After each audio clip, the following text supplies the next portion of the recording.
अस्सलाम वालेकुम फ्रेंड, ये मेरे पास एक डीसी पावर सप्लाई है। ये 24 वोल्ट वाली। ये आप खुद गौर से चेक कर लें। कस्टमर का कहना है कि भाई जब हम इसको यूज़ करते हैं तो ये बिल्कुल जो है ना ब्लैंकिंग पर चली जाती है। वो किस लिए चली जाती है कि अक्सर ही हम इसको जो है घर में फेंक देते हैं रद्दी में कि ये ख़राब होगी, अब और लगानी पड़ेगी।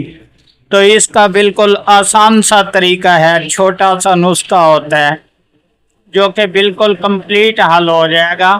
और उसके बाद इंशाल्लाह मैं इस पर जो है ये डीसी एयर कूलर के लिए भी कम वोल्टेज में इस पर वीडियो बनाऊंगा, वो भी आप दोस्तों के साथ शेयर करूंगा।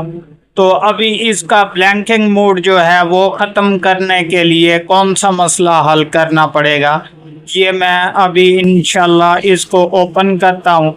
ओपन करने के बाद आपको तफसील से बताता हूँ कि छोटे से नुस्खे के बाइस ये जो है ब्लैंकिंग पर चली जाती है, जिसको हल करना बिल्कुल आसान से है। सो फ्रेंड, अभी ये देख लें, मैंने आपके सामने ये ओपन कर दी। तो यहाँ से सर्किट जो है बाहर की तरफ निकाल लेते हैं। निकालने के बाद जो है यहाँ पर देखते हैं जनाब, ये बिल्कुल आईसी वगैरह जो है ये कंप्लीट है। असल मसला क्या होता है ये देख लें, आपके सामने ये कैपेसिटर बिल्कुल फट चुका है। यहाँ से ये आप खुद गौर से चेक कर लें जनाब। ये कैपेसिटर फटने के बायस जो है ये ब्लैंकिंग मोड पर चली गई। हालांकि ये नीचे इसके कचरा भी रहा।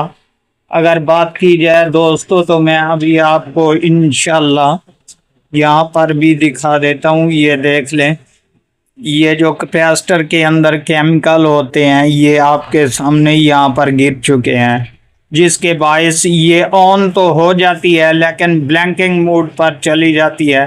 तो इसको जैसे ही हम चेंज करेंगे, ये तकरीबन 400 450 वोल्टेज का होता है। यूएफ चाहे जितने भी हो, 100 हो, 80 हो, 60 हो, जितने भी हो वो चल जाता है। लेकिन ये 400 वोल्टेज, तो यहाँ पर देख लें आप गौर से, ये डीसी 400 वोल्टेज और 100 यूएफ, ठीक है। तो इसको जैसे ही हम तब्दील करेंगे ये बिल्कुल जो है ब्लैंकिंग मोड से हट जाएगी।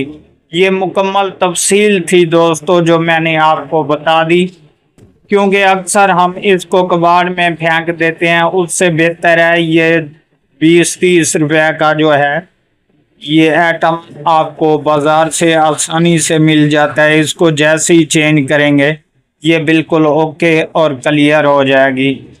दोस्तों उम्मीद करता हूँ ये वीडियो आपको बहुत पसंद आई होगी, क्योंकि मैंने काफ़ी इन्फॉर्मेशन इसमें दी है।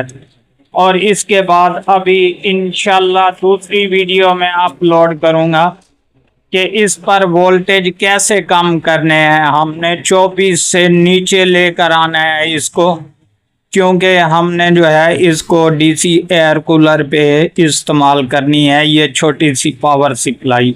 तो वो वोल्टेज कम करने वाली जो है वो भी मैं वीडियो इंशाल्लाह अपलोड कर दूंगा। दोस्तों उम्मीद करता हूँ ये वीडियो आपको बहुत पसंद आई होगी।